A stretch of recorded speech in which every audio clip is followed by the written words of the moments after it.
ito talaga yung one of one na watch. Damn! Oh no. Siyempre, kasama na to sa watch collection ni Hellboy Gaming.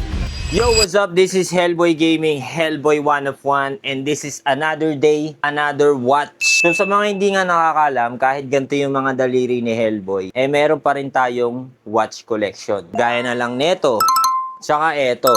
Yan, dalawa pa lang yung watch ko guys, pero madadagdagan na ulit yung collection natin dahil meron tayong bagong watch na na-receive. Ito ay one of one Hellboy edition. And yan, ito na nga yung box ng watch na i-unbox natin. And etong watch na to guys ay galing pala kay Straps and Skin. Kaya shoutout sa'yo, Straps and Skin. So nakasulat dito, to Mark Davidson, Hellboy, good things takes time. Ang magandang quotes yun good things takes time. Keep going. No excuses. Tuloy-tuloy lang, boy. 'Di ba? Ayan, so i-unbox na natin to guys. Again, thank you so much kay Straps and Skin sa pagbigay netong one of one watch.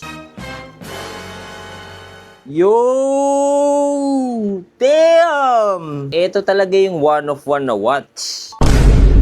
Ang haba! This is the Hellboy one of one watch. Reference number HB003.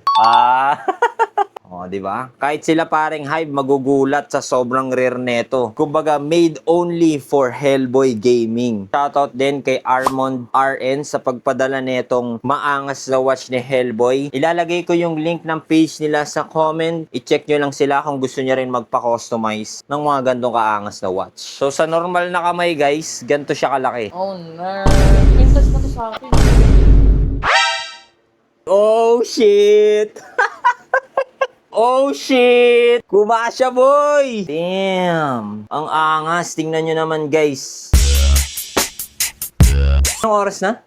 It's almost 5 na guys. Damn! One of one watch para kay Hellboy. Ngayon, testing naman natin kung kakasya sa kanan, okay? So, eto naman siya guys, pag nasa kanan. Ganito yung itsura niya. Sir, what time na? It's 5:01 p.m. Yeah, you're welcome.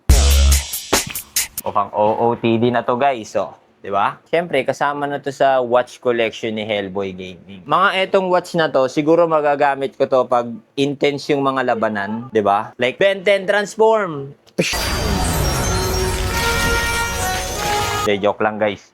Sobrang angas kaya, So hindi pa natatapos yung watch collection natin dyan. Kumbaga, isang episode pa lang natin to ng Another Day, Another Watch. Kaya see you next time. Hellboy out. Kish!